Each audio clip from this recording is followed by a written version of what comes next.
I will shock you to tell you, even Raila knew, let me do this thing to maintain my backyard, to maintain the control of half of the country. He has a big following. To control Azimio, to have a big number members of parliament in parliament. But he knew he's not going to ascend to presidency because he sort of lost the willingness to keep fighting, because it's a big monster to fight.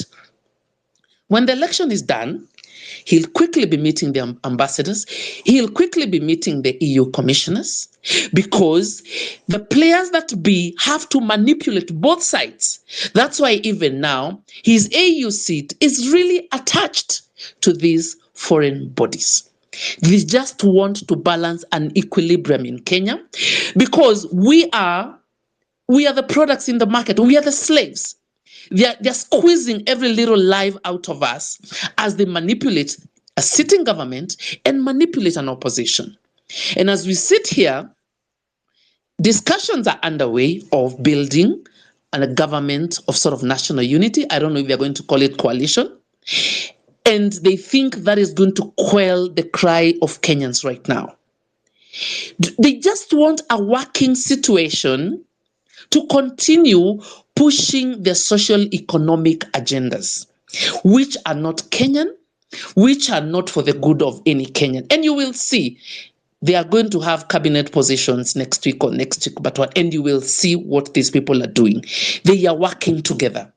If they were not working together, none of these players is coming out clearly and listening to what Kenyans are saying.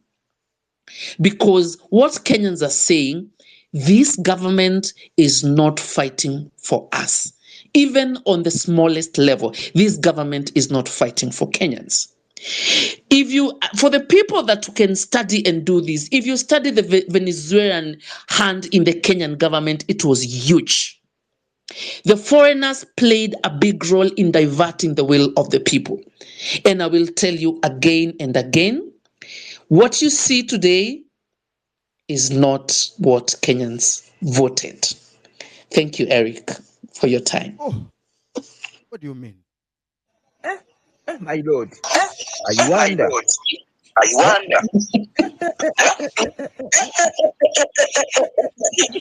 I wonder.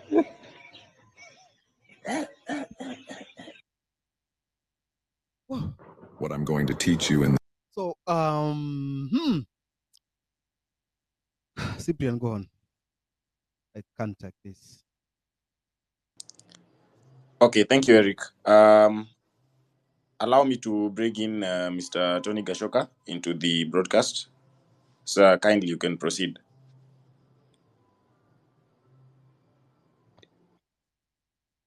Hello, can you hear me? Yes, we can. Can you hear me?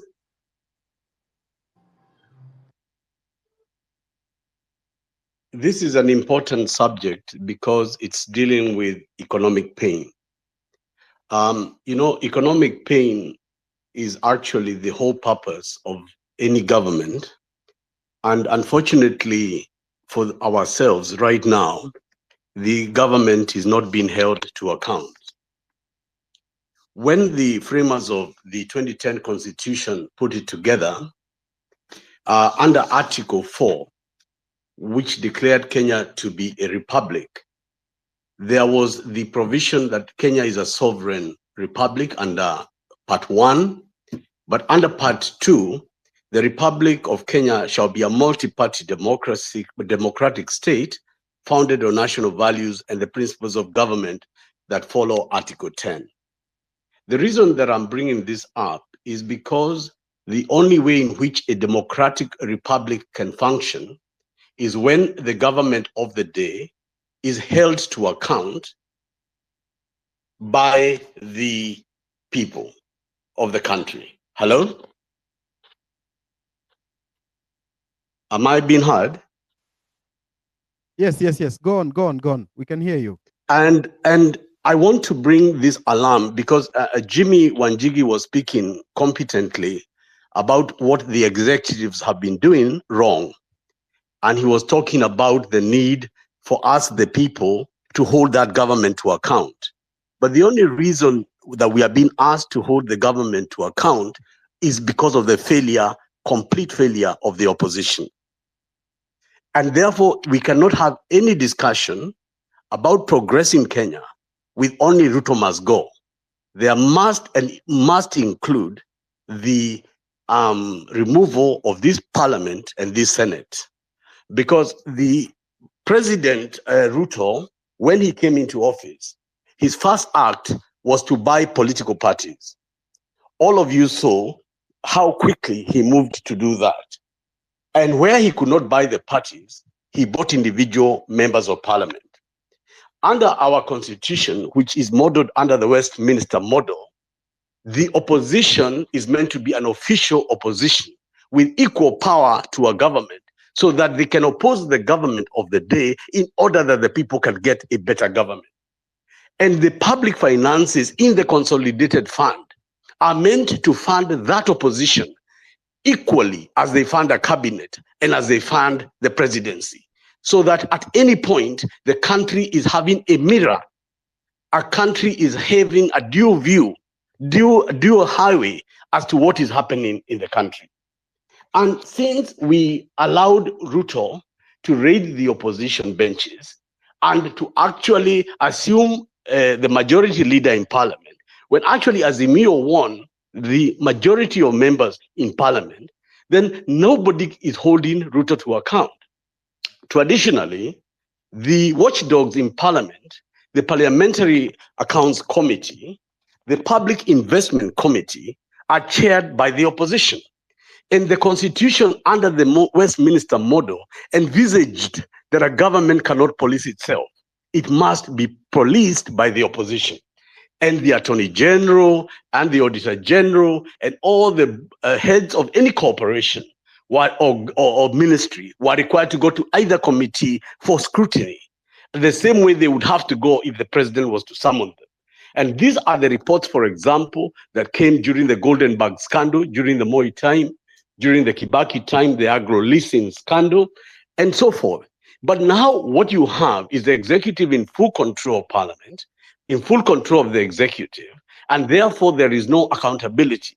And the citizens, as Jimmy is saying, we need to educate people, but the level at which we are educating the people means they don't have the access to government records. And unless Jimmy had put the kind of money he did to get the forensic audit, it was not possible. Yet the constitution provides that we, the people, fund the opposition, and they have access to government records, have got access to everything so that they can give us this information. So as a people, we should never have reached this position if parliament and if the opposition was doing its work. Why do I raise this issue? I raise this issue because the Jay-Z revolution of 2024 is very different from the revolutions we had run before against Moi and against the second liberation, let's say. And the reason it is different, they started with the no finance bill by occupying parliament and naming the MPs, tukaende tukasalimie hawa ma MPs. Then what happened is there was equal fear on government MPs as there was on opposition MPs. And it was the panic of those members of parliament because of this revolution strategy that jilted Ruto to say he will not sign the finance bill. It's because MPs went to him and told him we are finished. If we do this, we are gone, and these people will throw us out. So I want to say that I think if we look at the way forward, we must of all right now start being very, very critical of the people we are calling were heroes of yesterday. My friend Raila Odinga, who Jimmy and I know well, I want to warn him in this forum, and I want to tell him openly, if you become the man that goes to save Zakayo, you will not only be abdicating your responsibility as an opposition leader, but you will be killing the democratic state that was envisaged by our founding fathers. And this will be a legacy even Jaramogi will not forgive you for. Because the whole idea of fighting for Section 2A under the Moi regime was that we have a multi-party state where opposition parties would hold the government of the day to account. This way we are proceeding is making our citizens go and elect us in elections, which is their duty, and then tell them to manage the executive to hold it to account and to remove it when they have also elected opposition MPs to do that on their behalf. So I wanted today to change this conversation to say that as we go to the streets from the 16th of this month, we go with two pieces of agenda.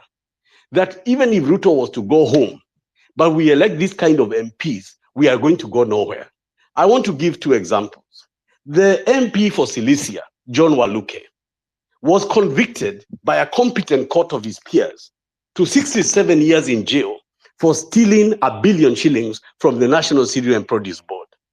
Waluke was told in the alternative of his death sentence, he will have to pay back the 1 billion shillings. Not only was Waluke released on an appeal, he participated in an election, was re-elected to parliament against Chapter 10 of the Leadership Act, but he's still an MP, was elected under an opposition ticket, but now is working with William Ruto. So what are the Kenyan people being treated to?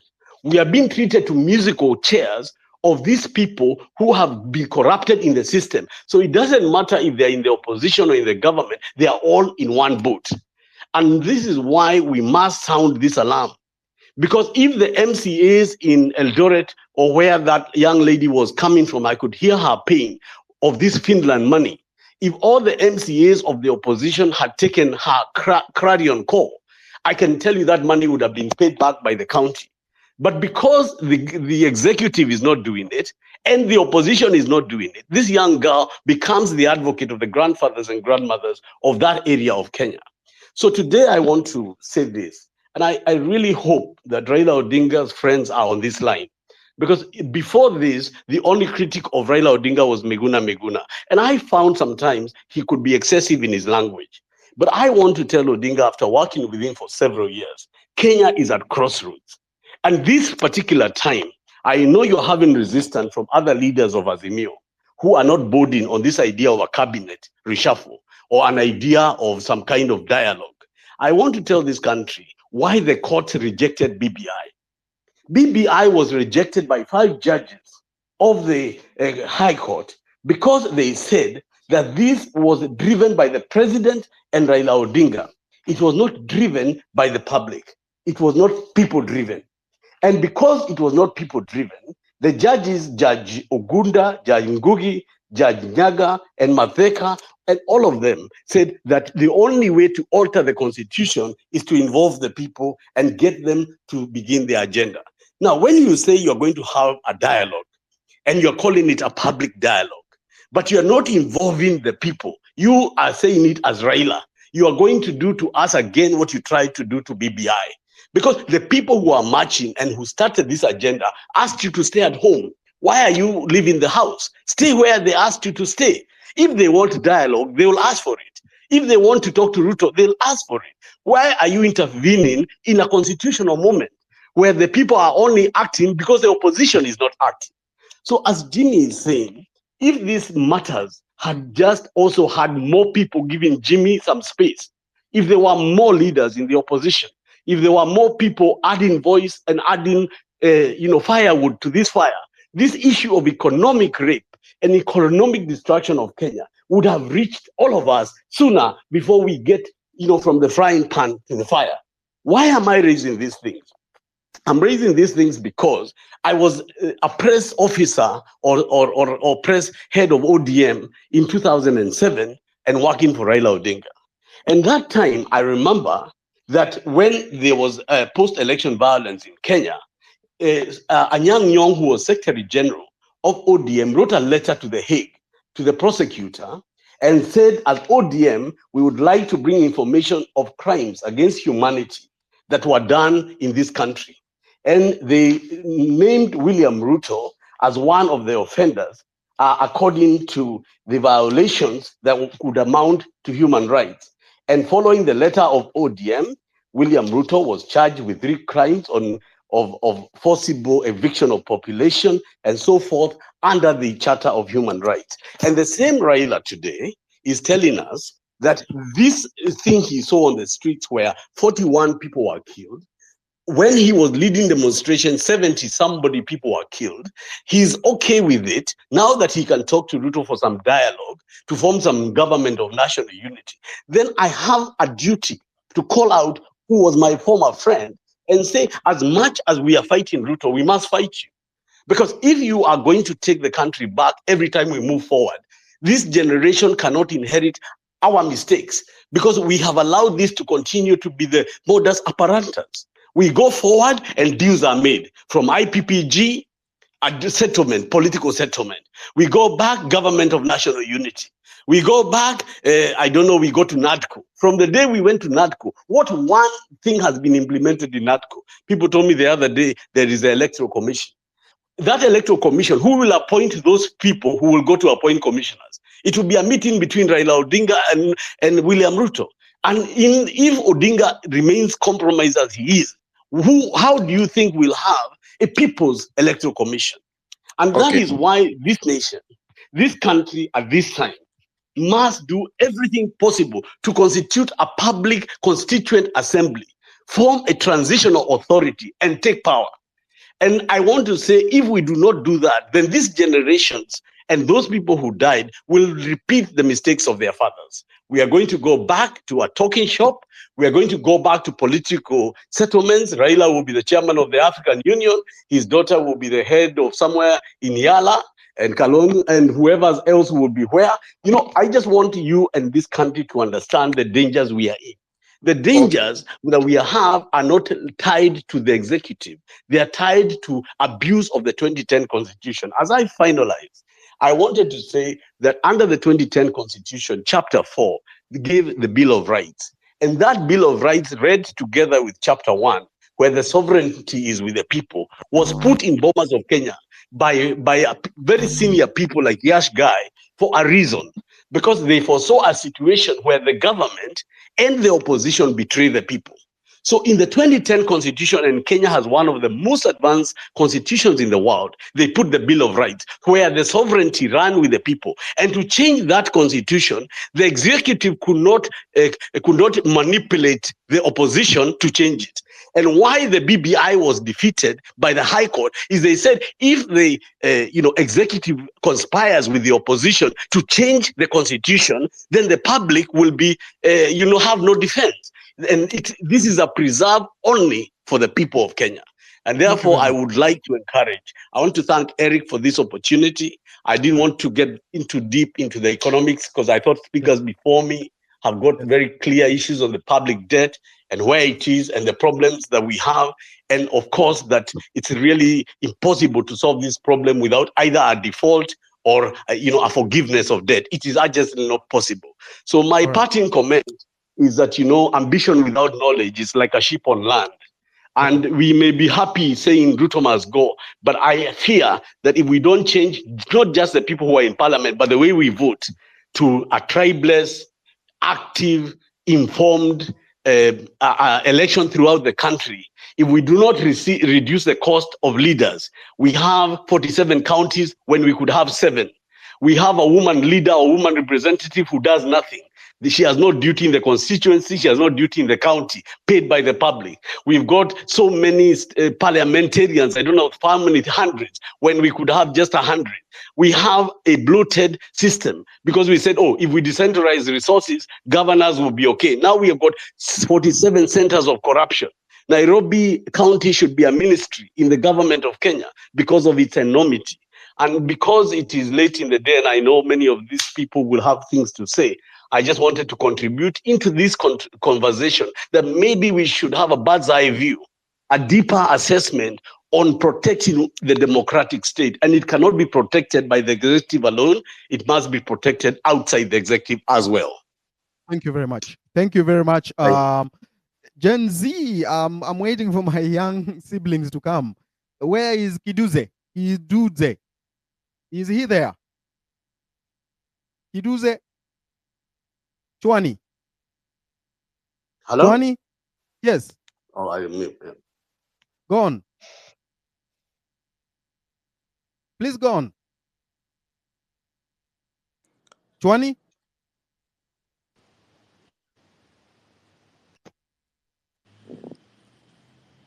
Eric, I'm not sure we have him on the call.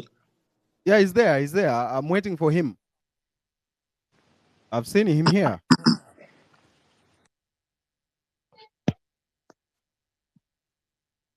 Please, can you start, please? You are wasting our time.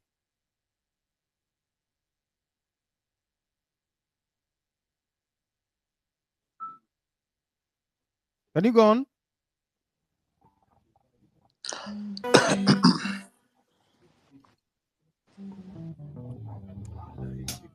Hello.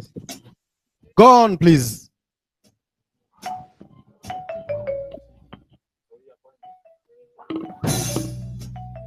Yeah, that one is wasting our time. Polo Kimani, go on. Thank you very much, Master Americ, for giving me this chance to talk just a little bit. I'm not going to talk much, but whatever I'm going to say, you really need to be keen on what I'm going to say. So here's the thing. As I've received the information that as from today, there was a meeting. There has been a meeting, and what the meeting was about is basically Raila Odinga trying to come again and pretend that he is one of us. He's trying to come and kingpin himself as people love Raila. We used to love him, but now his plan is to come. He pretends ajifanya kona sisi, but then when we now embrace him, he now goes and sells us to the Sugoi merchant once again. What I'm just trying to say is, do not accept that. We must remain leaderless. We must remain focused on our goal. And if in any case anything happens, we must not, our leaders water to attack. And also another thing, I can't even believe I'm saying this, but at some point I feel like Sugoi's recklessness and Tamayake, it has really opened us our eyes to discover more things like mining. I've been working on that area for a very Jana juzi na juzi ingine. I've been working on that, and I came to realize there's a lot of shit happening in Kenya that most people are not even aware of. Hata zile jet mnaona huyu jamaa ati alienda huko anasema alitumwa na mabesti zake, kumbe huyu jamaa alienda kutuza huko bana. So I'm not going to talk about that pretty much. I'm planning to kuna files bado na kusanya hapa na pale before I give you Yes. a full dosage of what is actually happening, because Yes. I've come to understand even there's a part of where the Pandora Papers, this whole thing it's like a food web, a very big web that is interconnected. Easy conservancies is our lami, nini. A lot of dark things that are happening at the expense of Kenyans are really Okay. happening nyuma ya tent. Okay. So we must our goal at Mashuke. Okay. I'm not going to talk much. Maybe there are other people who want to say something more important, but my goal was if Raila is trying to integrate our movement, we must not allow him. Okay. He's a sellout. All right. Yeah, that's all.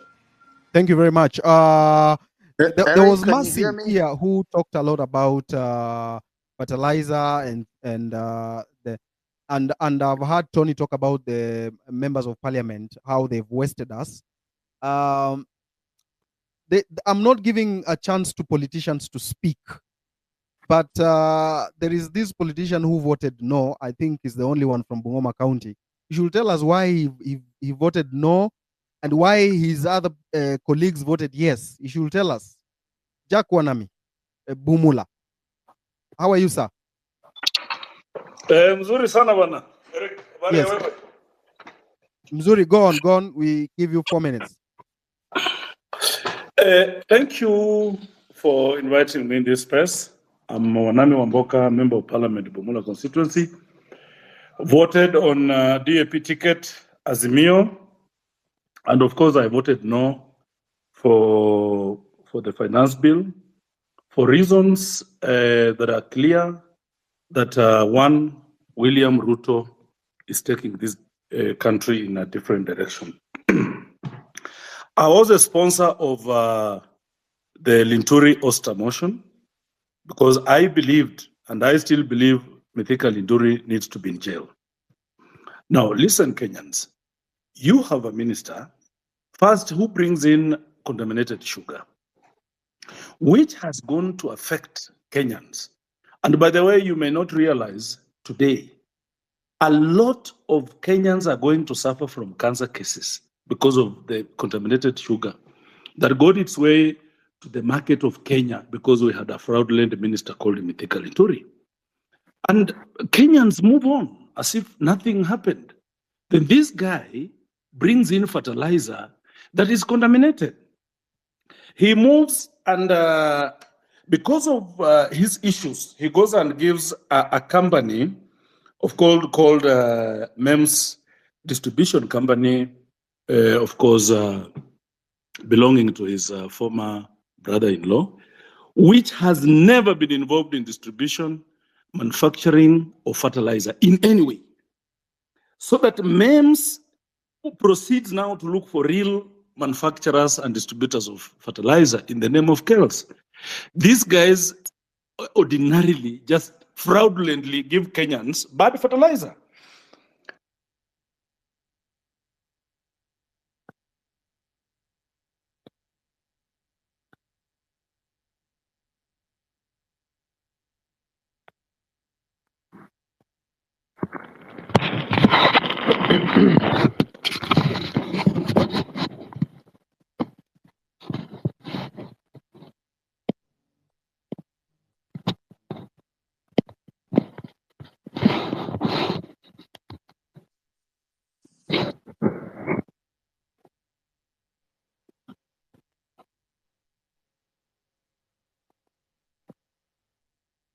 Can you hear me, Eric? Hello? Eric, can you hear me?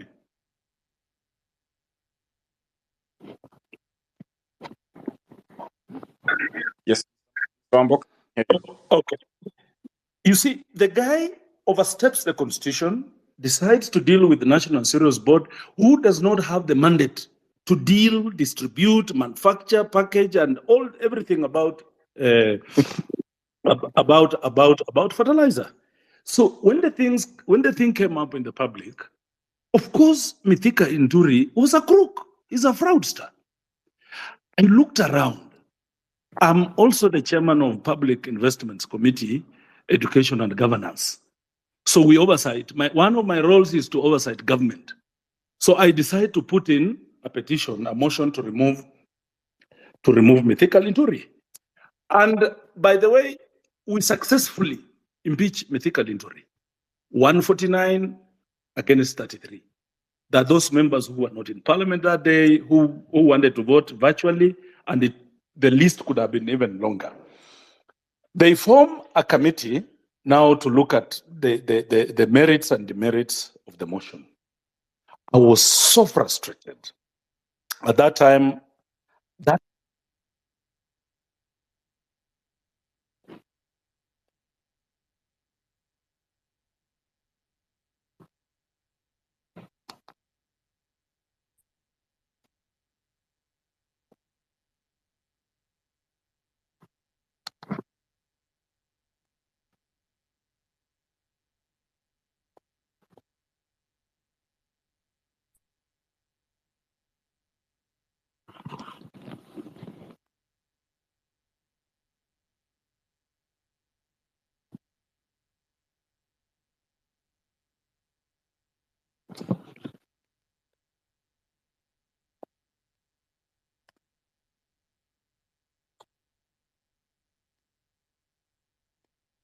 All right. I think we completely lost him.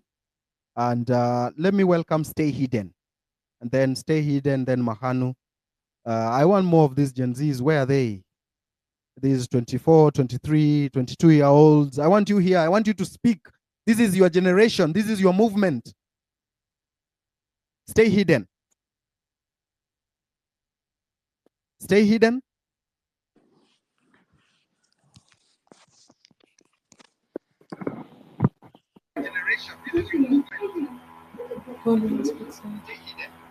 Am I audible? Please go on. Please go on. Am I audible? Yes, yes, we can hear you. Am I audible?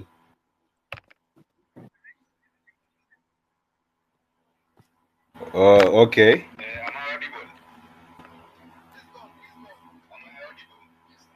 Okay, sawa. So on my aspect, nitaongelea na story ya how we can solve where the problems we are having right now. And I'll keep it short. According to venye tumeambiwa hapo na Wanjigi, we can see from the primary balance audit, tumepata tuko na balance ya 1.3 trillion. Lakini the government ilienda kuchukua loan ya 7.7 trillion. That means hakuna mtu akitaka kukuibia, for example nikitaka kwenda kuiba, siwezi enda kuiba kwa ghettos, itabidi nimeenda kuiba, kama nataka kuiba billions nitaenda kuiba kwa banks zenye ziko huko Westlands and posh places, place niko sure nitatoka hapo na pesa mzuri. That's what the government is doing. The government inaweka pesa, inatuwekea pesa kwa mfuko ndio ituibie, kwa sababu the deficit was there, it was kidogo, na wangejaribu kuiba, some development projects hazingeendelea na pia mishahara ingelipwa. So through that balance audit inaonyesha tu simply the government ilienda kuborrow excess 7.7 trillion more than 1.3 trillion. Kwa sababu gani? Kwa sababu inataka iwekee pesa kwa mfuko iwaibie. And through those kenye Wanjigi amewaelezea, ukiangalia through just the first year in 2014, the government had already initiated plans so that in those plans walikuwa washa claim an odious debt of 0.7 trillion. Na hiyo unaangalia ni the Eurobond of 2014 peke yake. Ukiangalia Eurobond of 2014 peke yake na the SGR deal, ukichanganya hizo zote mbili, zote zina up to almost 0.7 trillion. And how can we curb these loopholes? If you want to get more details about how the Eurobond, niko na thread na nimeweka hapo kwa charts, utaangalia there is a thread about public debt scrutiny yenye inaongelea kuhusu Eurobond, na kuna thread nyingine ambayo inaongelea SGR. You can see from those threads there. So on another thing that we'll need to curb loopholes pia ni corruption. Corruption through. Okay. Am I audible? Yeah, you are audible, but you need to go straight to the point. In corruption, pia there's threats about corruption, especially on budgeted corruption. In this sense, Wanjigi ashatuelezea more about public debt wherever we are, penye tuko. I'll give an example of budgeted corruption yenye may happen. I have another thread on budgeted corruption about national government, but let's see this an example of roads project. For example, in 2013 to 2017, the Jubilee government increased roads by 5,800 kilometers during that period. Now, during that period, it spent 614 billion on roads. That was 60% more than the Kibaki government yenye ilikuwa imetumia 376 billion. Ukikuja, the average cost per kilometer the Jubilee government used was 96 million per kilometer. But ukiangalia what the other government used, previous government used was 51 million per kilometer. That's a very big margin and increase. Na kwa nini hiyo margin inaonekana kuincrease hapo? Ukikuja 5 years later, utapata 9 roads zenye zilijengwa zilikuwa zinatumia 300 million per kilometer. And these roads accounted for 20% of the portfolio of the roads that were built during that period. Na only 3% by volume. Notable roads zenye zilijengwa na hiyo amount ni hiyo Jamasara to Kisumu Airport na Mombasa Southeastern Bypass. Especially the Mombasa Southeastern Bypass was built by 1,155 per kilometer. Na the previous government ilikuwa imebuild na per kilometer utapata hapo ni 30 million per something of that sort. So the government inaweka projects at a higher cost so that so long as hii kitu inaenda itapitishwa kwa appropriations bill, hakuna kitu tunaweza fanya government not to steal. So in my own view, what I think is, but you can go, niko na thread about budgeted corruption on roads. You can check on those details. Iko na more details na ni iko kwa charts, na kuna another thread on budgeted corruption on electricity. Iko na more details on how the government ina make sure inatumia loophole. Should I say a loophole ama ina abuse whatever? So long as washa budget kwa appropriations bill, Okay. whatever they'll steal from there ni wao. Right. So what are the solutions that we can stop such things? In my case, as conversing with other Gen Z, we realize that we can't trust the government right now. At the same sense, we can't even trust the judicial system. Juu government bado inalipa the judicial system. So regardless of the president ama the regime in place, watakuwa wanalipa judicial system. Na ukiangalia hata EACC, we can't even trust EACC. Nilikuwa naangalia a certain meme ilikuwa inatembea ati after 2000 cases, only 20 cases, less than 20 cases ndio zimekuwa prosecuted na zika go through. Na that's a very that's a massive failure rate. So as Gen Z, we can never trust this judicial, we can never trust EACC, na pia tuwezi trust the wabunge. For example, during this current financial year, the parliament approved only 313 to come from external loans, but ukiangalia kwa budget yenye wamepitisha kwa appropriations bill pale, wanasema aje wanataka external loans ikuwe almost 850 somewhere there. Maximum imeongezeka ya almost 500. Hiyo yote imeombwa unconstitutional. Na the same thing it happened ukiangalia from 2013 to 2022. Uhuru did, 2013 to 2022, yeah. Uhuru did the same thing. Amekuwa approved 4 trillion and end up borrow 7.7 trillion.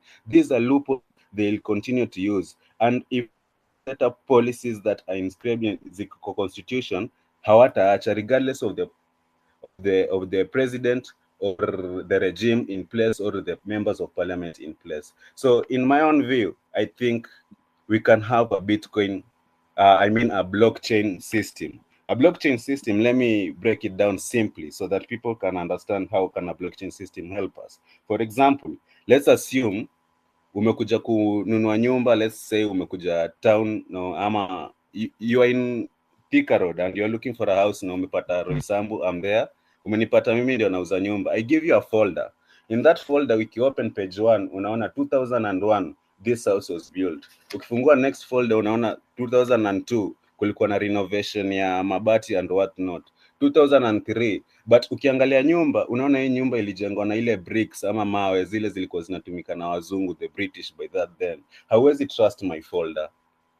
So blockchain simply is what can I say? Is simply a diary in this sense. Kama nauza hii nyumba, so nyumba zote zenye ziko hapa tunaweka na diary na sio mimi peke yake. It's a distributed ledger in that mimi na watu wote wanaishi kwa hii kijiji tuko na hii diary. Na any renovation I make kwa hii nyumba na keep kwa hii diary. So mtu mwenye anakuja kununua hii nyumba akiangalia diary yangu anaenda kuconfirm with another diaries from other people. That's what blockchain does. Inakuwa distributed ledger from very many people. In case my diary has information that other diaries zenye zimerecord all those transactions haiko hapo, that means my diary iko compromised. So my diary itatupwa kwa system, itatupwa kwa hiyo chain. Zile blockchain zenye zina diary zina entries zenye zinafanana, they'll still remain in the empty chain. So in short, how can blockchain help us?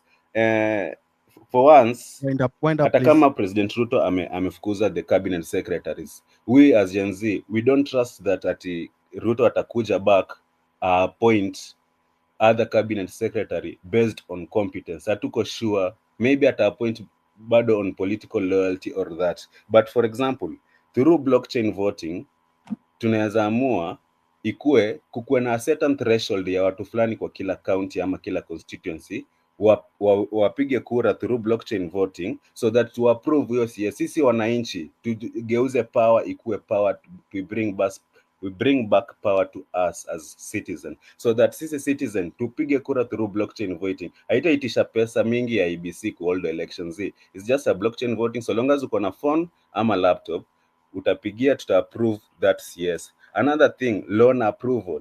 Please, wind up. Na blockchain voting wakati anytime the government wants to take loan. For example, penye nilikuwa nimesema kama Ruto alikuwa ameapproviwa na government only 313 loans. Kama alikuwa ameapprove only 313 billion na anaenda pana kwa budget anasema nataka 870 billion, hiyo ingine 500 ni extra. But kukiwa na blockchain voting tuta make sure so long as una loan the Kenyan government, kama utaenda against the constitution ni shauri yako, hiyo deni hatutalipa. Na kwa constitution tushaweka kutakuwa na blockchain voting yenye kama president yoyote mwenye yuko in place, si wa leo ama wa kesho, tutavote kama hiyo wananchi wana approve hiyo deni, sawa, atapewa. Kama wananchi hawa approve hiyo deni, hatapewa. Another thing yenye tunafaa tuvotie on through that blockchain voting, loan usage. Hiyo loan itumike wapi? Okay, All thank right. you, thank you. Thank you Thank very you. much. Let us go to the next. Did you finish, Jack? Did you get your internet? Did Jack get his internet back?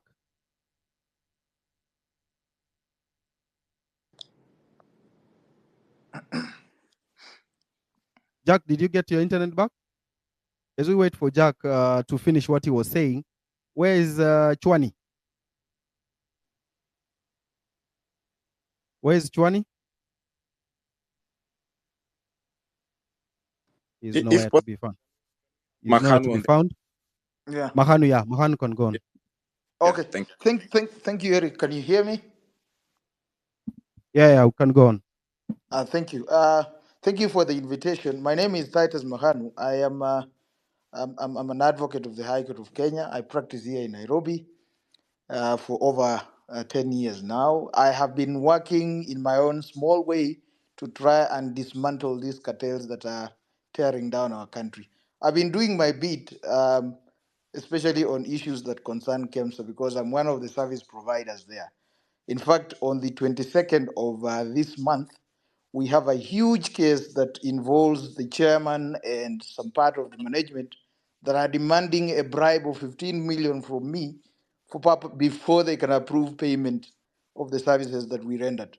A while ago, I saw the story being shared on Twitter, and I'd like to invite all Kenyans from all walks of life to keep on monitoring this.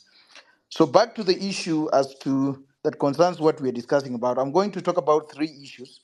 Number one, the Finland scandal. I've heard about the cries that the lady from Wasingishu is talking about. I understand that there is a criminal case that is going on, but we all need to understand that a criminal case will never lead to refund of that money. The most that is likely to happen is that those people that were involved, as well as the county government, are going to be found guilty, convicted, or probably ordered to pay a fine.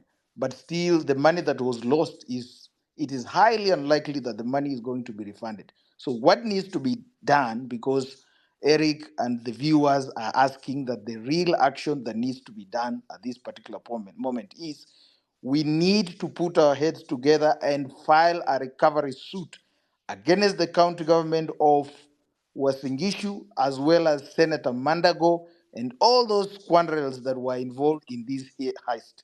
So that is point number one. I'm also going to talk about, and perhaps we can get in touch with Eric and Cyprian so that we can put up a legal team. I am willing to be part and parcel of that legal team. I can see my senior Willis is here, and we can work through on this issue so that we can help those people that have suffered in Wasingishu. Number two, I'm going to talk about the public debt, and I'm going to pick it up from where Jimmy left. The state is so deplorable that we need to action this. What we need to understand is that all judicial authority in our country belongs to the people. And the same way the Gen Zs have come up and they have forced the withdrawal of the finance bill, the people in this country can also come up and demand that the judiciary must exercise the judicial authority in a manner that is in line with the Constitution. I believe that systems are always designed to deliver results. So when you see a system like the judiciary failing to deliver results, that means someone is tampering with the system to make it work that way for their own selfish gains. So we need to start demanding that the judiciary must rise up to the occasion and conclude these cases. in order to assess this issue of the public debt, I suggest that we need also to put up our heads together and perhaps file a composite suit, because the Constitution allows us to seek declaratory orders, to seek stay orders, to such an extent that we put to halt the payment of this debt to allow for a forensic audit, so that we can really understand how did we get ourselves to this point? Okay. How did So this? just on, you said it is possible to put a suit as Yes, as citizens. We can yes, fundraise and fundraise and ab- put a suit. ab- absolutely, Eric. Under Mhm. the Constitution, Article 23, Yes. Kenyans can put up a petition and file it in the High Court and seek declaratory orders of any nature. Declaratory orders in the nature that this public debt has become a public problem and we need a forensic order, a forensic audit. Stay orders can be granted. And I have also heard Jimmy saying that there are lawyers who are doing pro bono cases in foreign jurisdictions. We have what we call in law, we have something called extradition proceedings. We can get orders in our courts and register in those countries that concerns these fellows who have put up these debts against us, for purposes of also getting stay orders from those countries. So this legal process is a very strong weapon that we can use at this particular moment. And I can tell you, we can get stay orders at this point. Remember, the issue of the public debt arises from the law of contract. And under the law of contract, we have several doctrines that can assist us in the circumstances. We have the doctrine of privity of contract, which provides clearly that if you are not part and parcel of a contract or a liability that is arising from a contract, then you are not liable to pay for it. In a country setup, before a government can borrow money, they need to get authority and consent from the citizens. Now, citizens give the authority to governments to borrow money through parliamentary approval. Just like in a situation of a company, before the directors and shareholders can act on behalf of a company, they must get authority from the company shareholders under seal. So similarly, even in a country, before a government can borrow, it must demonstrate that it got approval from the citizens. So we citizens can invoke the doctrine of privity to contract, and on that basis get stay orders to halt the payment of this public debt pending a forensic audit to ascertain exactly what happened.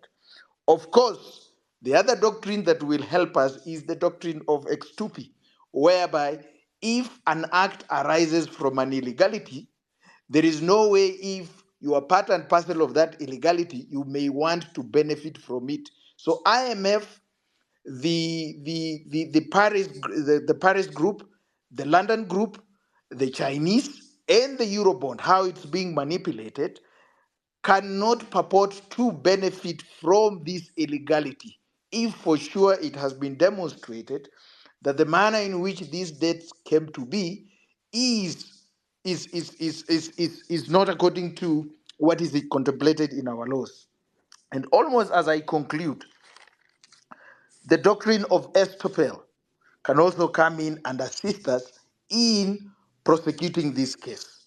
So, as we think about the way forward, we need, of course, as citizens, to start asking questions about disclosure of the contracts that led to these debts. And through this forum, which we have demonstrated that is a very powerful forum, we can get this information. So, all the professionals, or everyone that is in this forum that is concerned, needs to start doing their bit so that we can get this information.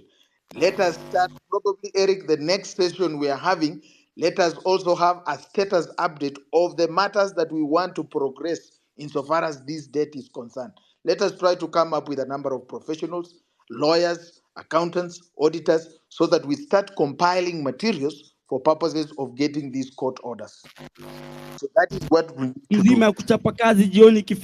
Thank you very much. Thank you very much. As I conclude on the issue of the status of the revolution, 2 minutes, 1 minute, yes, Eric. yes. As we continue championing on this issue of our revolution, we need to identify short-term and long-term goals. Short-term goals, as the president gears up towards appointing a new cabinet, we need to continue demanding that so many heads need to roll. We need to revamp our state corporations. We need to ensure that these people who are currently serving as state corporation heads, the CEOs, the board members, and the chairman, these people need to go. We need to have an overhaul. We need to start afresh. And as new people are brought into office, the first thing is we need to make public service we need to decommercialize public service. We need to put up demands to the extent that if you're coming to serve members of the public, you should be paid according to your job group, based on your credentials. If you are an MP, if you are a cabinet secretary, if you are a CEO of a state corporation, if you are a chairman, if you are a board member, you should be paid your remuneration based on your job group. And job groups are defined by your level of education. That is the only way we are going to decommercialize public service. And as we demand demand dissolution of parliament, when new MPs will come in, we should also demand that they should be paid according to their level of education. Job groups. Let us have a scenario where if we have an MP who has not gone to university or doesn't have any certificate, you should be paid just like a janitor. So that you can, if you want more salary, you should be encouraged to go back to school. That is the only way we will be able to demotivate this thing, and slowly by slowly, we will get people who want to serve Kenyans. Thank you so much, Eric, and let's keep on engaging. Thank you very much. Thank you very much. As I hand over this chance to Jack, the young man called Chwani wants to tell us something. Can he tell us what he wants to tell us? Chwani?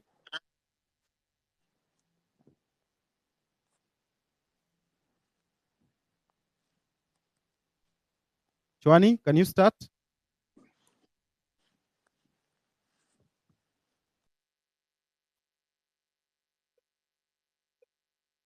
Can you start, please?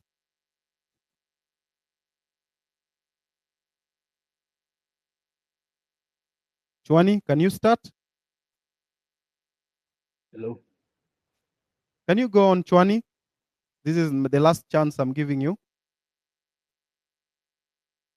Hello, Nyakundi.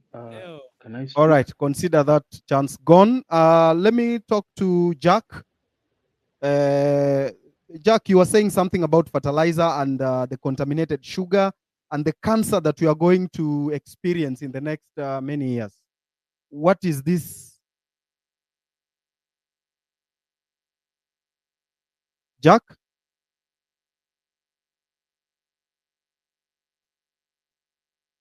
Jack? In the next many. Yes, Eric, thank you so much. Yeah, go on. I hope you've gotten your internet. We want to finish this very fast to give others an opportunity. You are talking about fertilizer and the contaminated sugar that Kenyans are taking. Kenyans, you are taking contaminated sugar. You are facing years and years of cancer. That is true, Eric. Mithika Linturi brought in contaminated sugar, and it's like life is moving on as usual. We are having.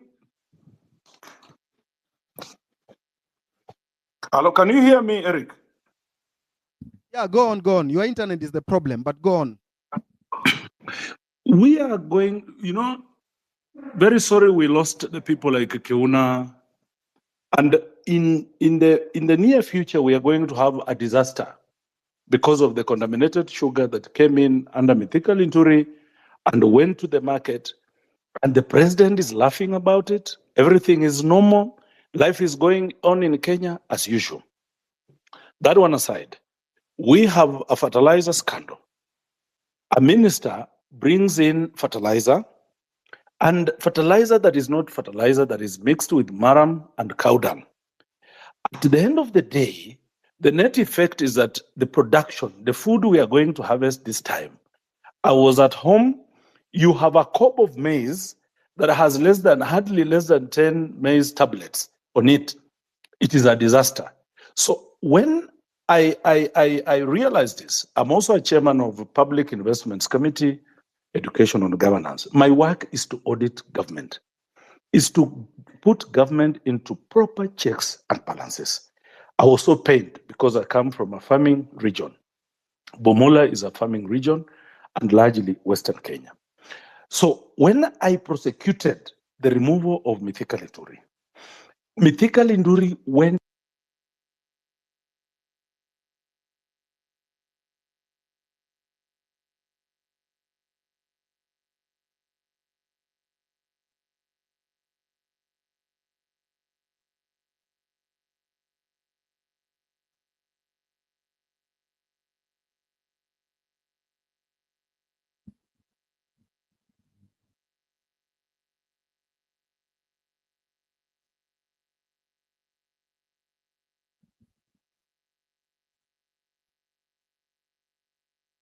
Hello, Cyprian. Are you able to get him? I can't get him. Can you hear me? Eric, Your internet is the problem, sir. Eric, can I have 2 minutes? Let him finish. As I finish, Eric, Mithika Linturi must be prosecuted for the crimes he's had against the Kenyan people. And the How are you Kenyans planning to do that, sir? There is a case in court already by Law Society of Kenya, Law Society of Kenya, where we are enjoined, and it's coming up that he blatantly went against the constitution. Yes, we have a case. Kenyans have a case against him, and we must prosecute Mithika Linturi, and we must move it to the logical conclusion. As I support the Gen Z for what they have done up to now, I want to vehemently oppose an idea that is coming up of dialogue. An idea, you see, what the political wing has not achieved for so long because of mixed interests, this generation has done it in less than weeks. Yesterday, I was with Raila Amolo Odinga, my party leader in Azimio. I was with Kalonzo Musyoka and all the Azimio brigade, and I told them, don't interfere with these young people. Let them finish that which they started. We cannot dialogue with William Ruto when now we are getting bodies, young people whose only problem and mistake was to go on streets and voice what.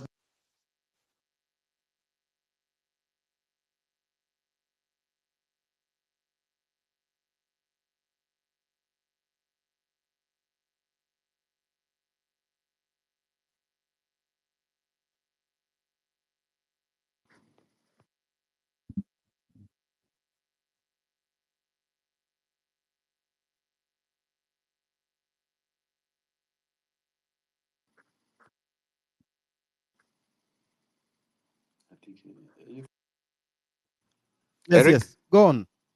We still hear you. Can I speak now? Yeah, yeah. Okay. I want to be very quick. Now, just to tell you why I was saying people like William Ruto cannot solve this problem, I want to express the illegality that has done over the last 1 year in his first budget. The development budget in the appropriations bill said that they are going to borrow foreign and external loans of 313 billion shillings. 313 billion shillings. Those are the only loans that have been approved on the budget of Kenya. And those have gone to development as per our laws. They are even listed what they are going for. In the last 1 year, that ended June 30th, his first budget, he ended up borrowing 1.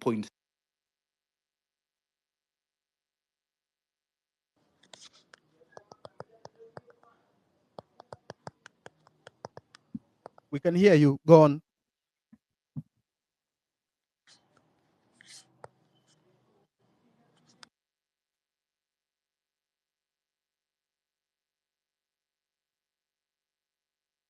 And I repeat, they are in a conspiracy of a Ponzi scheme.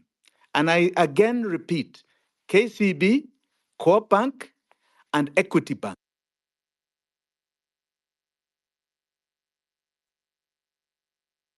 who are not involved in this malfeasance, and there are many others, get into those banks and deposit. These banks are part of our slavery and they must be cut off, completely cut off.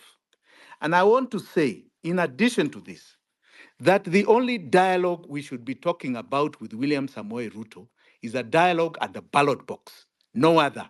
That is where we want to dialogue. And let me end with a famous quote I saw yesterday on on James Smart's Twitter handle. And it was from a famous president from Burkina Faso called Thomas Sankara. He said, if we don't pay the debt, the lenders will not die. But if we pay it, we will die. That is the situation in Kenya. If we continue paying this, we will die. We must stop our death. So Asante sana. before you go, Jimmy, now can you give us practical steps? Just tell us these are the practical steps that we need to embrace in order to avoid paying this odious debt. This is what we need to do. This is the next step. This is what we should do. This is what the citizen can do. And this is how we will stop the payment of this odious debt that we are not supposed to pay. The only way, and I repeat, the only way is to remove this regime from power. And any person who has been part of this malfeasance, especially over the last 12 or so years, must be removed from any decision-making position. That is the only way. The kind of money we are talking about is so humongous, so humongous. You are not going to sort it. And I appreciate the legal aspect that you can go to court, you can do this. I'm telling you, you're talking about phenomenal amounts of money. 50, 60 billion dollars that have been looted from us. And I'm telling you, they will buy nearly every institution. You must remove this regime from power. It must get out. It must have a conversation with us at the ballot box before 2027. It is the only way we are going to be able to do this. This is the only single way we are going to stop these bullets that are coming and killing our children. It must end. Our death must end. And it can only end with the perpetrators behind bars and them out of power. All right. Before you, of course, you stay around so that you give us a parting shot. I'm looking for Nelson Amenya. He with the JKI hist. I've tried looking for him, sent him a link. Oh, he's here. Nelson, go on and tell us about the JKIA hist. What happened? Why was someone trying to lease or sell our airports? What was the reason? Why were they doing this? I'm sure you have the documents, you understand because that is your area, you understand the nitty-gritties in that report and that proposal that you shared. Can you please tell us what happened? Yes, thank you very much. We have had hitches and glitches here and there, but finally I'm here. So I just want to talk about this very shocking documents that I received, and they're being pushed from the highest offices, the ministry, State House, from KAA. So it's not as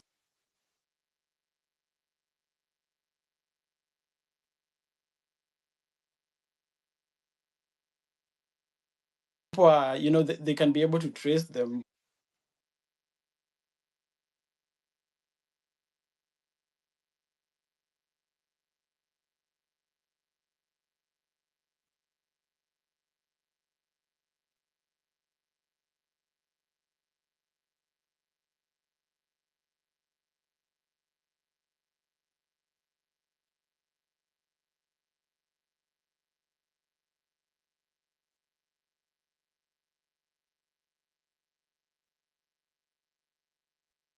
Nelson, are you still there? Sorry, I think I was muted. So I was saying, if you go to the PPP Act, the way we are supposed to do projects, public projects, number one, you're supposed to do bidding. And then number two, you can do direct procurement. And then number three, you can do public It's called PIP, privately initiated proposal. And wait 1 second, I opened this act. I have it here. Okay, this is the act. So for anyone who's interested, it's the PPP Act of 2021. And I'm going to read section 22. Okay, so section 22 talks about ensuring that there is public participation on any PPP project, which wasn't done by Murkomen and the KAA team. And then so Murkomen was trying to bypass all this, and he went directly to the PIP. But if you look at the PPP Act, it recommends the bidding process. It recommends bidding process over any other way of PPP, but they did not want it to go the bidding process. However, there was companies already willing to bid for this listing of JKIA, and companies from Singapore, companies from Qatar, but Murkomen and his people, together with Kositani, they went ahead and picked a company called Adani Group from India. Adani Group from India is one of the most corrupt companies from India. It is so corrupt that there was a company from the US, it's called Hindenburg Research. Hindenburg Research did a research on them, and the revelations were super shocking. If you read these things, I'm just going to read a few of them about Adani Group. So Gautam Adani is Gautam Adani is the owner of Adani Group. So Gautam Adani's brother-in-law, Samia Vora, was accused by the DRI of being a ringleader of the same diamond trading scam and of repeatedly making false statements to regulators. He was subsequently promoted to executive director of the critical Adani Australia division. Gautam Adani's elder brother, Vinod Adani, has been described by media as an elusive figure. He has regularly been found at the center of government's investigations in Adani for his alleged role in managing a network of offshore entities used to facilitate fraud. Our research, which included downloading and cataloging the entire Mauritius corporate registry, has uncovered that Vinod Adani, through several close associates, manages a vast labyrinth of offshore shell entities. We have identified 38 Mauritius shell entities controlled by Vinod Adani or close associates. We have identified entities that are also surreptitiously controlled by Vinod Adani in Cyprus, the UAE, Singapore, and several Caribbean islands. Many of the Vinod Adani associated entities have no obvious signs of operations, including no reported employees, no independent addresses or phone numbers, and no meaningful online presence. Despite this, they have collectively moved billions of dollars into Indian, Adani publicly listed and private entities, often without required disclosure of the related party nature of the deals. Okay, let me go back up.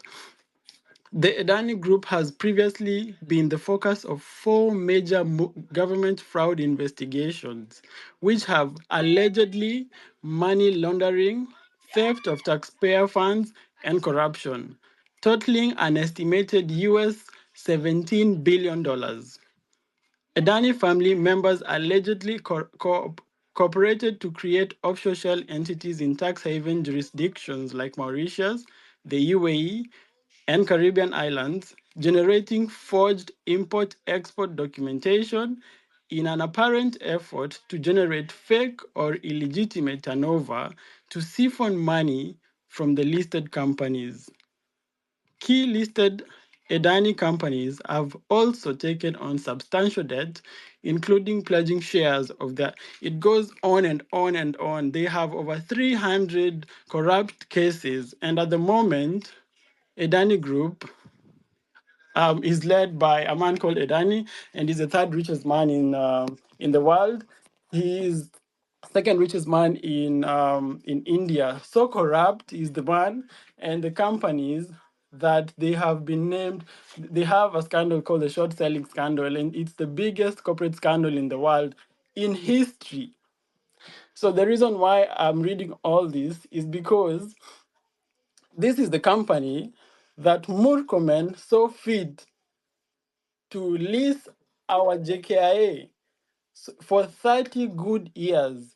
I was reading the proposal, the PIP proposal, and the reason why, they have to justify why they went with PIP, and yet in the PPP Act, there is 4 different ways you can procure, you can lease and do PPP partnerships. And the reason why they chose PIP is very lame.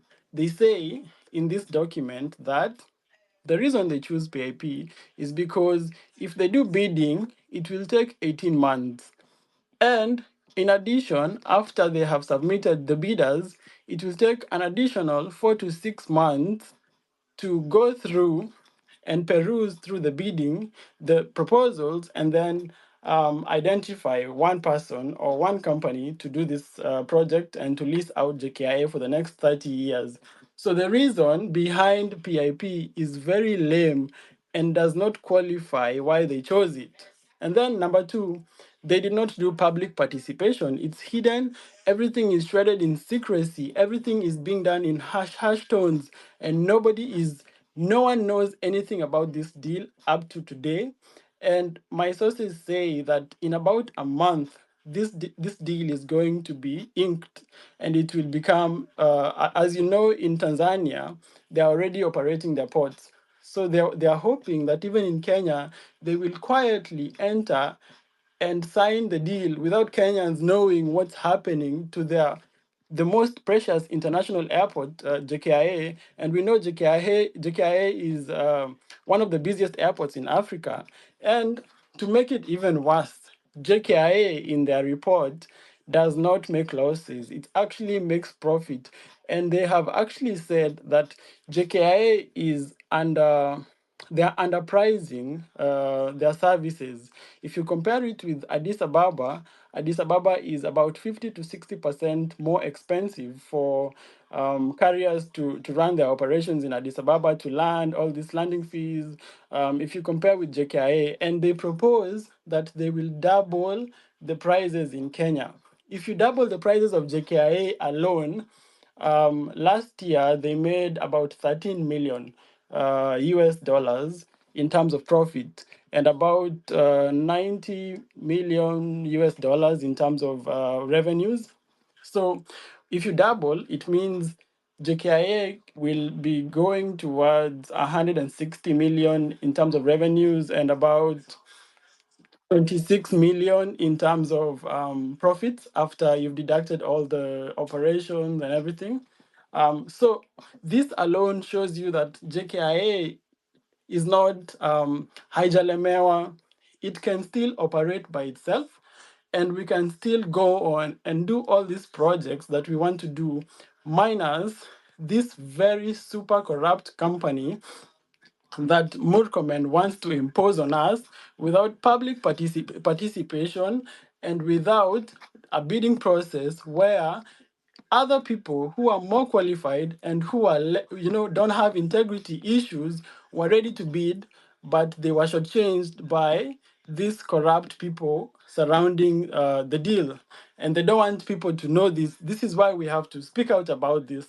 And then another point is that so they use an SPV model, which means that they will create a company in Kenya which will be running the operations, and then they went ahead and said they will create a consortium, a holding company, and a consortium means it's a few companies together, and a holding company means that their only work is to combine.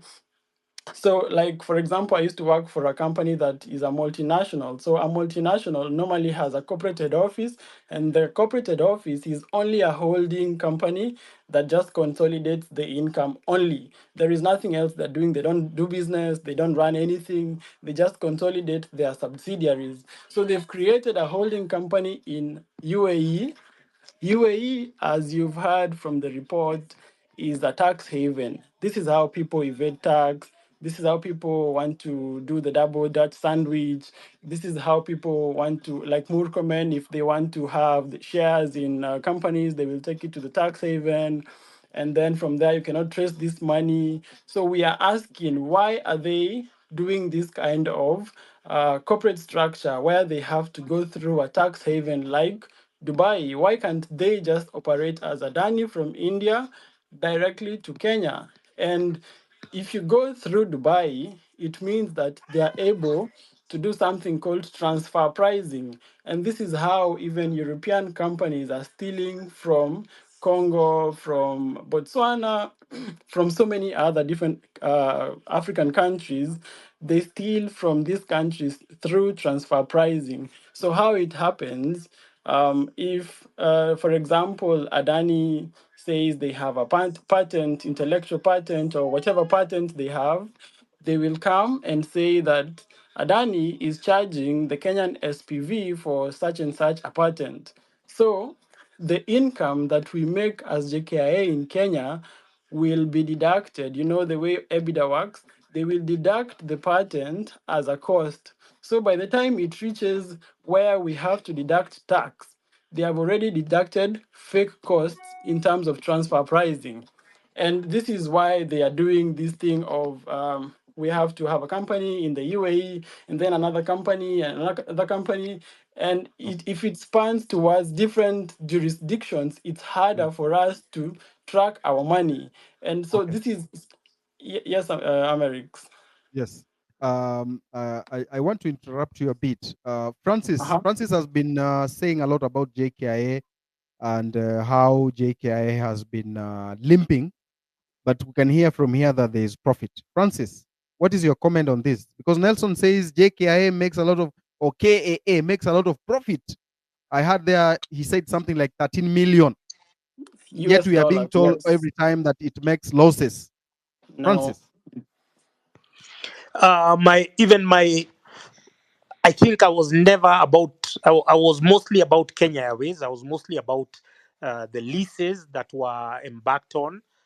In fact, the other day, somebody told me, I had a whistleblower telling me that there were two companies which were incorporated in the Cayman Islands and whatnot. One was, I think, called Kifaru, and another one called, I'll remember the names shortly. But they bought some Embraer. Embraer is an airplane brand from Brazil, and they all of them are denoted with the code name FF, which was Fast Family, which are owned by Uhuru Kenyatta. And so Kenya Airways was compelled to pay those outlandish leases on behalf of Kenya Airways to aeroplanes owned by the Kenyatta family, who those code names are denoted with FF, which was the Embraer model. And so when Ruto came in, don't forget that when we are talking about odious debt, connect to Kenya Airways, because it's been one of the vessels which has been used to siphon taxpayers' money into private accounts. So when Ruto came in, where he was supposed to resolve those issues, then some of his cronies have gotten also other flights, so that we can continue funding Kenya Airways from taxpayers' money. We can continue giving them money under the guise of bailing out. And we've given them, first of all, don't forget, when it was being privatized in the 90s, we were told that by privatization, it will be self-sufficient, it will be profitable. And they came up with all these cock and bull stories just to sell the privatization agenda when I was talking about Philip Ndegwa and whatnot. But if you look at the amount of money we have spent post privatization, it is close to 100 billion Kenya shillings. Now, that money, because, first of all, I was talking about somebody, the CEO at the time was Titus Naikuni. Titus Naikuni, first of all, he belongs to committee prison. I don't understand why Titus Naikuni, if we are giving the same treatment to Farah Malim, he goes to Sarova and he's told he cannot stay there because of his toxic utterances, then Titus Naikuni should not be allowed to eat or drink anywhere, just like we want to do with David D because of his toxicity, defending war crimes. We should not be allowing these people to live amongst us. So Titus Naikuni, then came somebody called Bovin Gunze. Bovin Gunze was the one now, and now the chairmanship was Michael Joseph. Michael Joseph is a crook from South Africa. I don't know how he ended up here. I don't know how he was at one time the chairman of Safaricom and KQ and almost all the well-performing blue chip companies. But if you look, there is always a paper trail of corruption. Then Jeremy Mbuvin Gunze was the CEO of Kenya Airways when they were being bailed out with billions of shillings of our taxpayers' money to pay for for leases or for aircraft owned by the Kenyatta family. And his brother, you can't make this stuff up, I kid you not. His brother, called Jeremy Ngunze, was the CEO of CBA Kenya chapter. So here we have two brothers working for the same criminal outfit, which is called the Kenyatta Family Criminal Enterprise, siphoning taxpayers' money, because now CBA is also amongst other banks which have profited from anti-competitive practices. They have been involved in intellectual property theft. They have been involved also in the debt issue. They appear in the debt register of the banks. I know we have spoken about Equity Bank. We have spoken about KCB. We have spoken about Coop Bank as the lead banks which have funded and fueled the government's appetite for debt. If you go there, you just want a 1 million shilling overdraft, they will make you jump through hoops so that you can just access an OD of just 1 million shillings. But they give government carte blanche. They give them billions of shillings every year under the guise of domestic debt, because it's, as you heard, it's a Ponzi scheme. Yes. James Mwangi has become a dollar billionaire in this republic from buying bonds, from domestic debt, Yes. mopping up capital from the commercial market. We cannot get credit. Our biggest weakness is lack of credit when we are doing enterprise, and it's because all the money is going to government, because they have seen it is lucrative to loan to government, and then they can be able to sort themselves out there with their own commissions and whatnot. So Kenya Airports, whether it makes profit or not, first of all, don't forget that they terminated the Greenfield terminal, which was supposed to expand our capacity to make us a competitive hub in the region. Ethiopia has taken over us. First of all, they have more aircraft. In Kenya, we invested in these small planes called Embraer. Those Embraers, they are being taken to the key routes. They don't have good facilities, if it's the business class, if it's the first class. And so we are underwriting the delusions, and we are underwriting the poor financial decisions of Kenya Airways based on our taxes. So as we take on the audit of the odious debt, we must also audit all the poor financial decisions that have been undertaken by the subsequent governments and individuals, with a view, with an objective of securing our money. We have to convert whatever private assets that they have taken from our country. We have to secure them. They have to be returned to the state. They don't have to be regrabbed by other people. They have to be regrabbed. Everything, even the MPs who have stolen CDF money, we have to now repossess that so that it goes into the to the state, because these were crimes which were committed, and we have to catch up with time that they have stolen from us. Thank you very much, Amerix. Thank you.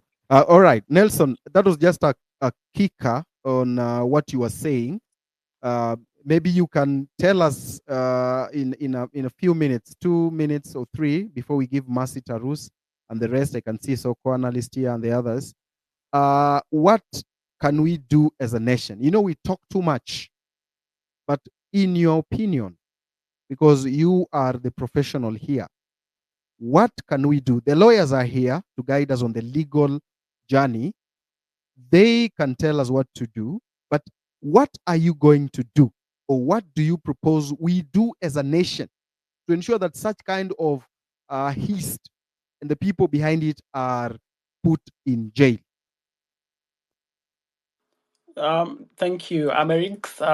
Can I just finish the like 3-4 points I had, and then I can talk about what we should do? You have, in the interest of time, you have 3 minutes.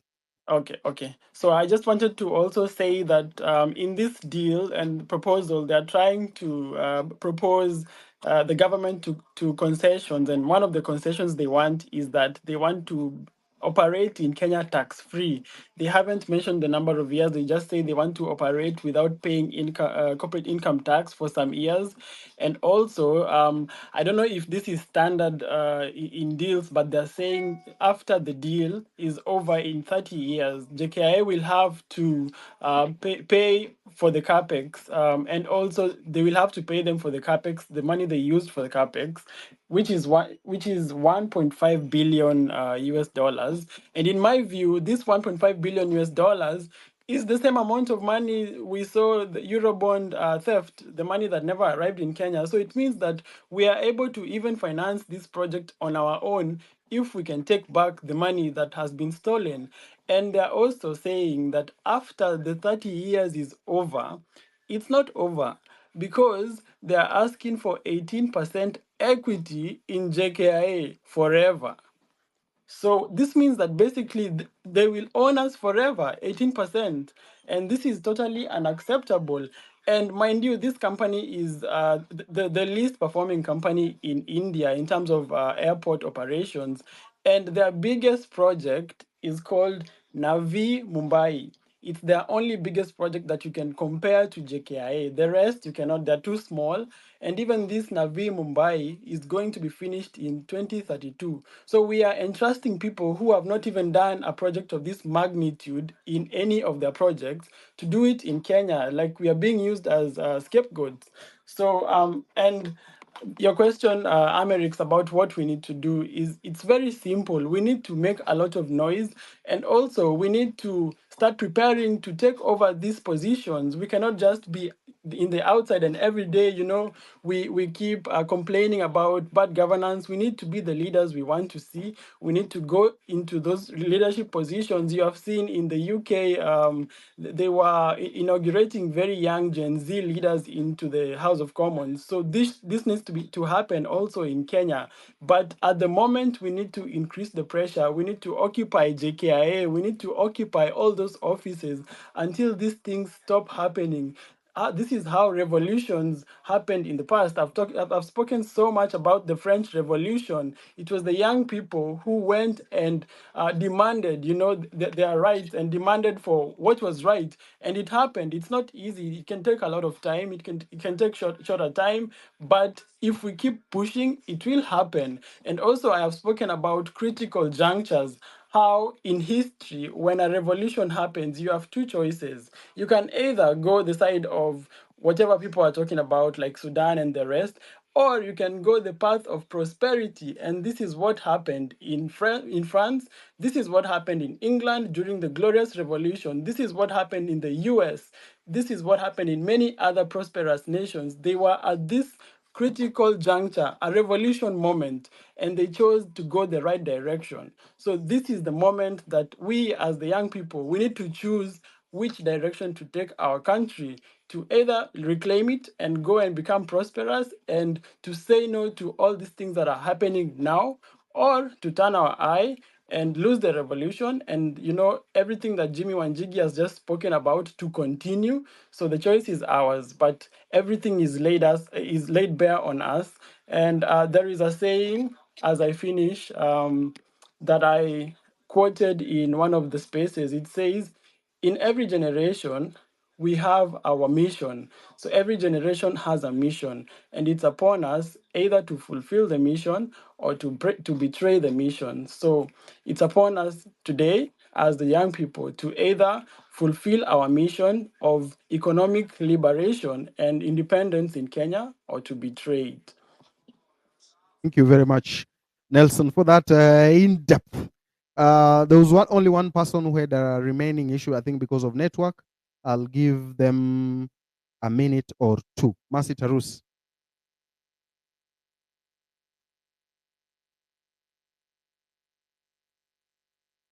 Mercy Tarus.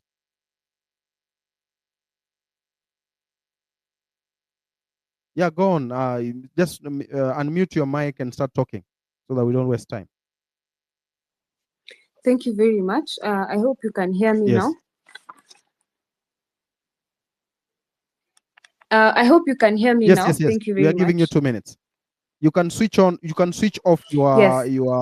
your space so that you don't listen All to right. yourself again. That's why we are having Um, this miscommunication. we are going to talk about the fertilizer scandal and bad seeds. What most people don't know, a colleague of mine has tried to talk about it, but what most people don't know is that this is the season that the fertilizer scandal came out. But last year, 11 months ago, there were bad seeds. People in Baringo were given seeds that after they planted, they only harvested cobs. Can you imagine that?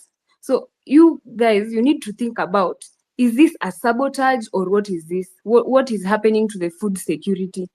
Na ni vizuri by the way tufikirie what happens to that farmer when he's uko away from Nairobi.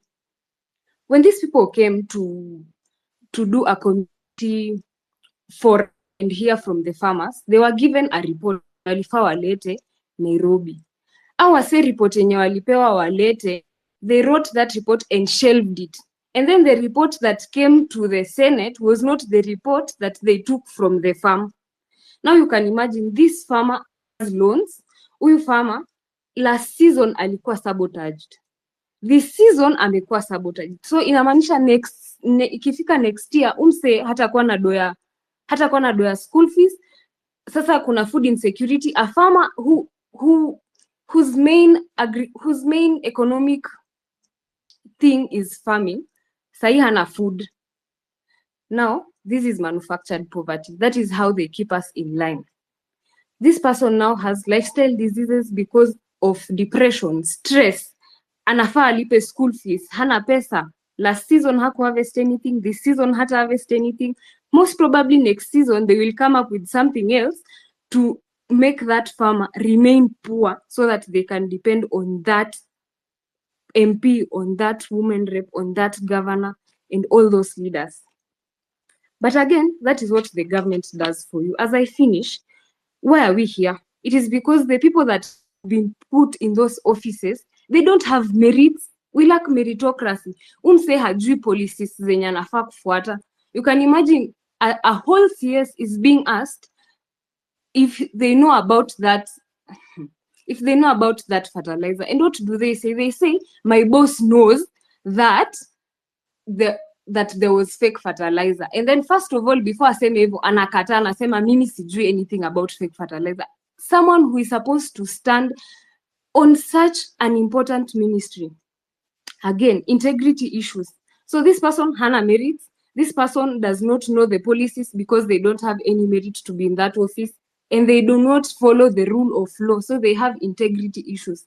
Medics, it is important that you know that the person who is chairing your Senate Committee for Health is Mandago, someone who is under scrutiny for embezzlement, fraud, corruption of 1.1 billion is overseeing your committee in the Senate.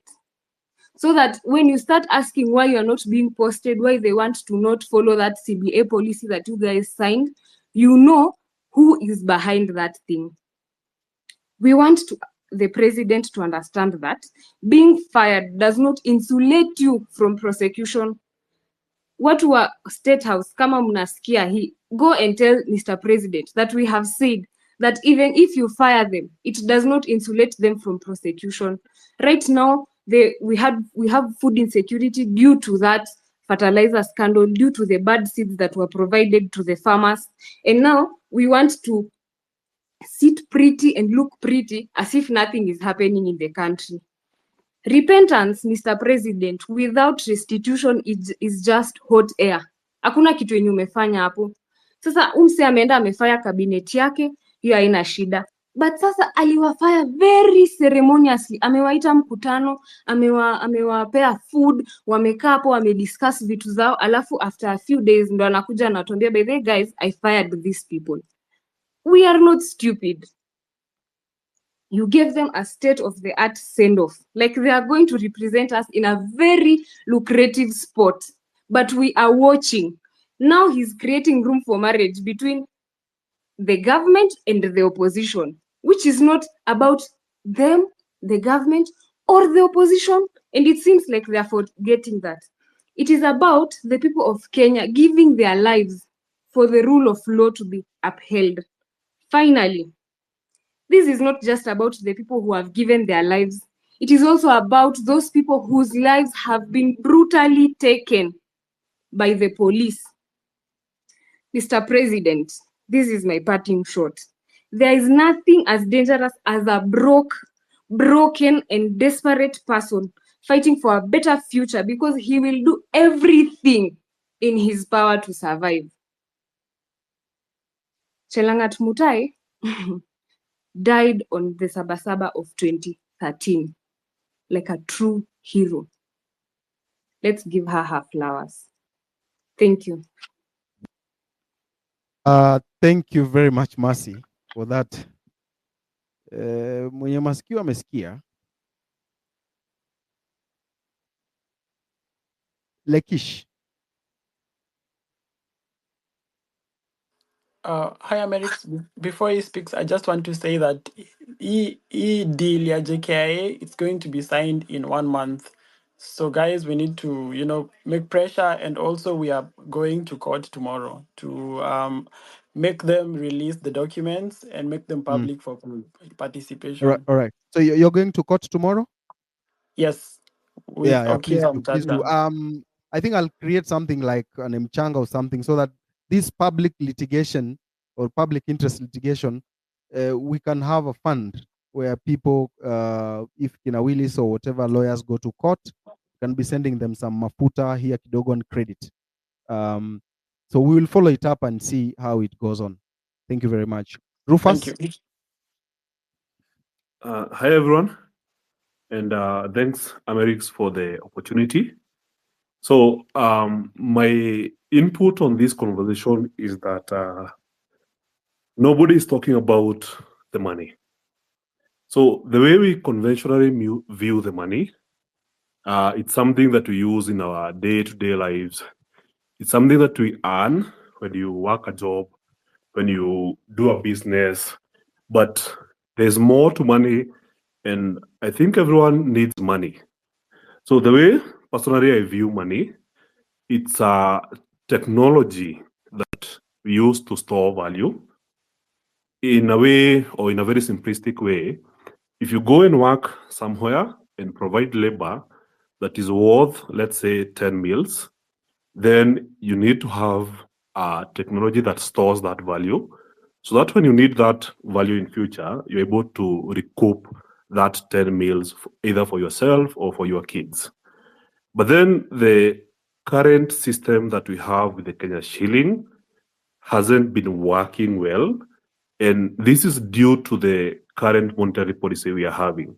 So if you have wondered or seen how, let's say, a primary school or secondary school teacher was able to raise a family of 5 in the 90s, have a decent home and perhaps even a car, and today that reality is impossible, it's mainly because the money is broken. So we don't talk about these things. And I think it's very important that everyone, as we go through this civic education, tries to understand what money is and how the current administration is making it so worse that even for the most corrupt guys, they understand the money is broken. If you look at some of these corrupt politicians, they're simply converting their Kenya shillings into either dollars or just buying real estate because they know that the M2 money supply in Kenya is being expanded. So over the last 1 year, M2 money supply was expanded by 6.1%, which means that if you are an average Kenyan and your income didn't go up by 6.1%, then the purchasing power of your money has really gone down. Your personal economy is simply losing. So you're working hard and hard to keep earning an income, but the purchasing power of your money is simply just going down. So I believe it's time we start questioning these things, bring transparency to understand how much Kenya shillings are supplying in the economy, how much of this amount of money is being added into our economy, because everything is added out work being done, it's value being stolen from your money, the person who is holding Kenya shillings. So think about it this way. If you have a pot of boiling tea, which is worth, let's say, 10 cups, and somebody comes and adds a glass of water in that, and then fetches a glass of tea, then they didn't create new tea. They basically stole from everyone who owned the previous tea. So that's the same way it applies. So the moment you see money being expanded by 6.1% in a year, this is how you're supposed to interpret it. So if every one of you guys who are in this space have contributed economically to grow the economy by 5%, every farmer who has grown food, every teacher who have dedicated their time to teach for a whole year, and every other person in the economy who have contributed value to the economy. And once you calculate all that into what we call the GDP, and the economy has grown by, let's say, 5%, and then the government expands the monetary supply of the Kenya shilling, what basically that means is that all the contribution we have made into the economy is being stolen by expanding the monetary supply. So when I was listening to Jimmy Wanjege talking about the expansion or the sources of money for the government, yes, he talked about raising taxes, money through taxes. He talked about raising money through debt to fit a deficit, which is limited by the constitution. He missed the point that the Kenya shilling is the one true asset that the government uses to take value even from the money that you hide on your mattress. It's not safe. The government has the ability to devalue that by expanding the amount of money supply in the system. And that's a really important conversation that everyone needs to have. So once we answer the question of what is money, how is it created, is there transparency, then it will become clear that we have to address these issues with the central bank monetary policy. Thank you very much, Rufus. Soko analyst, are you there? You can raise your issue, Soko analyst. There is a petition we took to different institutions seeking the arraignment of Farah Maalim. I don't know how far it went, but I'm looking for Soko analyst wherever he is. If he's not there, you can give this opportunity to this young man called Milton. Milton, what do you want to say, sir? Welcome. Thank you so much.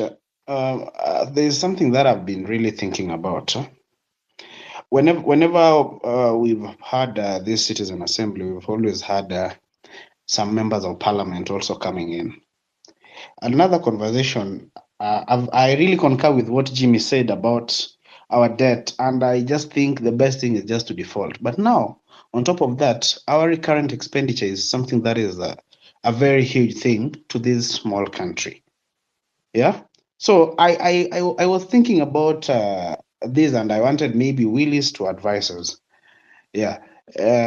How do citizens come up with a referendum? Because at the moment the country is ripe for it. How do we come up with a referendum? The IBC is going to be formed, and wherever.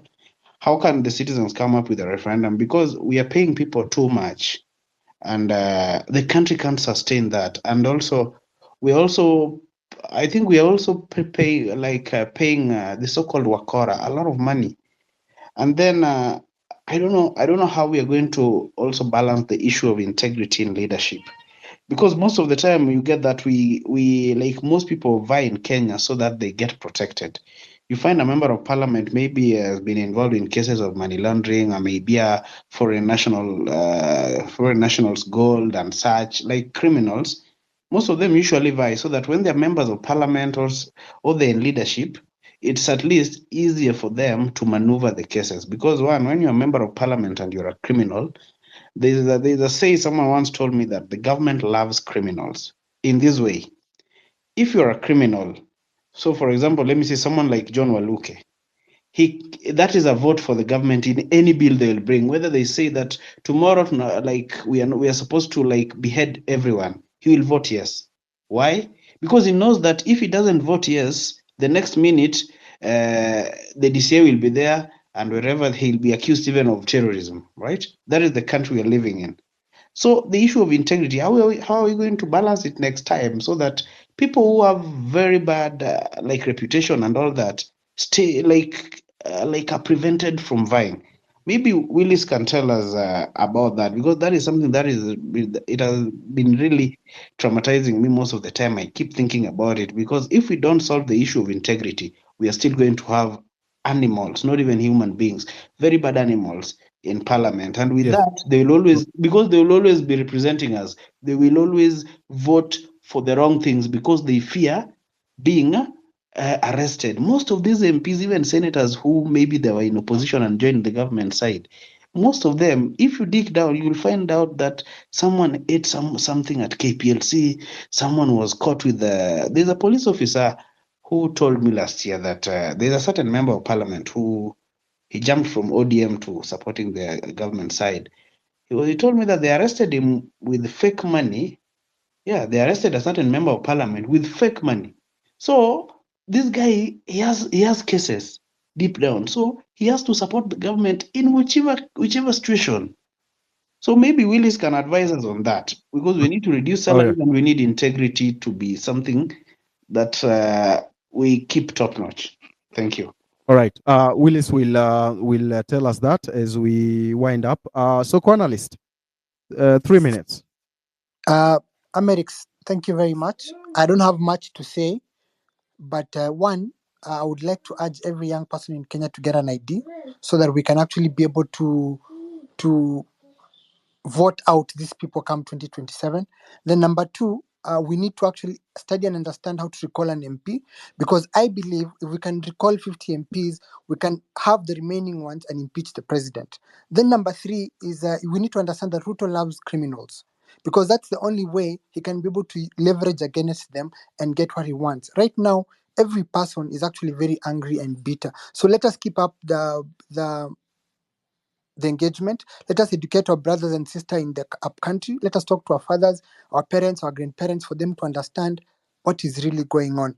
And lastly, we also need to say hello to EPRA, because they've gone behind and increased the road levy from 18 to 25 shillings, and this is very illegal. So as we plan for Tuesday, we also need to look at the hanging fruits so that people can actually realize that we are not joking and we are very serious.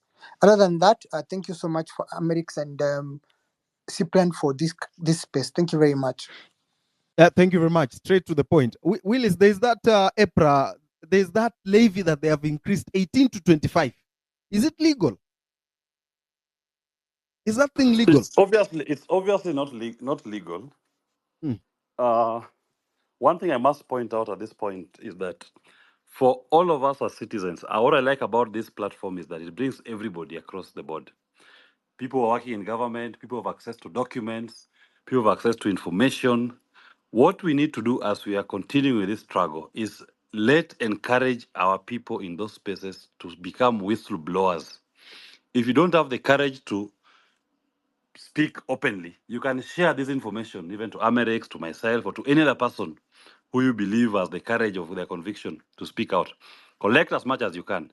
Your brother, your sister, your friend, your father, your auntie works in government, has access to what is going on. Please collect as much information as you can. You can hand it over confidentially to those who are courageous enough to face the public. Once we have this trove of evidence, we will be able to now take on this system.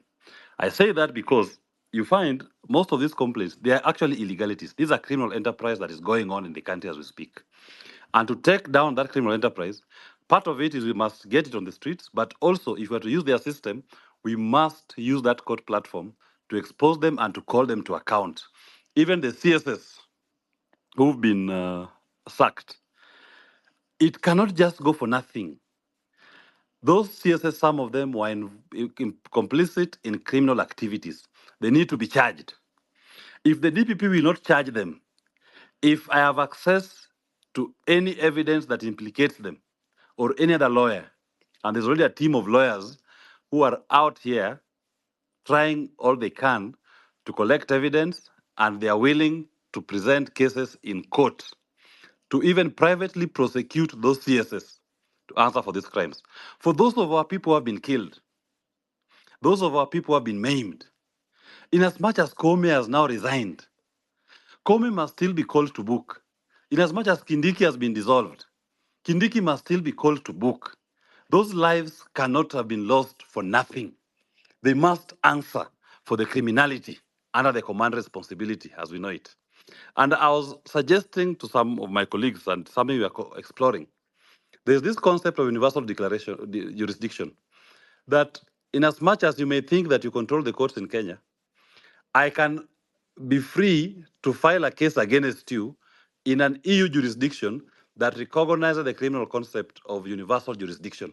So if you're William Ruto sitting in Kenya, you think that you're immune to prosecution in Kenya, we are still free to even file a case against him under the command responsibility for these officers who have gone rogue. And we say, this unit has killed this many Kenyans. And you will see a warrant of arrest being issued against William Ruto in an European country or any other jurisdiction that recognizes the universal jurisdiction in place.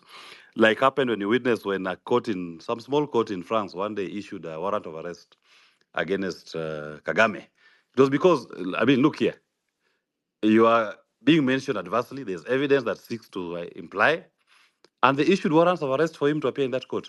They managed to deal with that case diplomatically and to deal with the issue that you arrest. We must be able to also call our own to account, if not locally, internationally. And lawyers are able and they are willing to go this far to So make what is sure the first thing that we will start with this week? I the heard first thing, Nelson saying he's going to court tomorrow. yes, now for Nelson's What case, are we doing is ourselves? so Nelson's case, he has already collected evidence.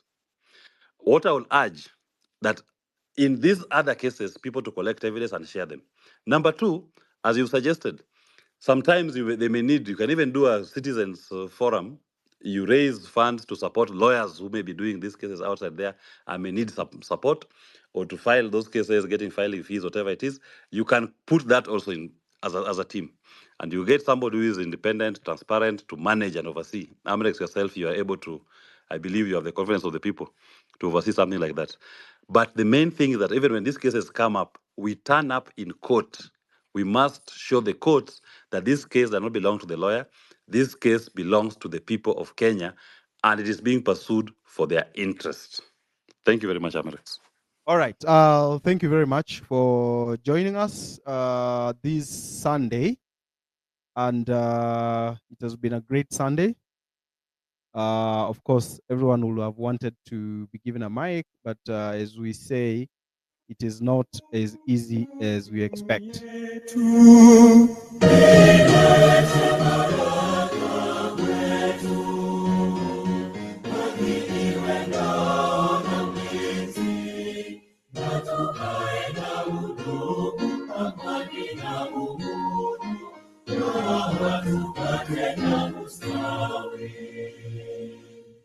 Amkeni ndugu zetu, tufanye sote bidii, nasi tujitoe kwa nguvu, nchi yetu ya Kenya tunayoipenda, tuwe tayari kuilinda.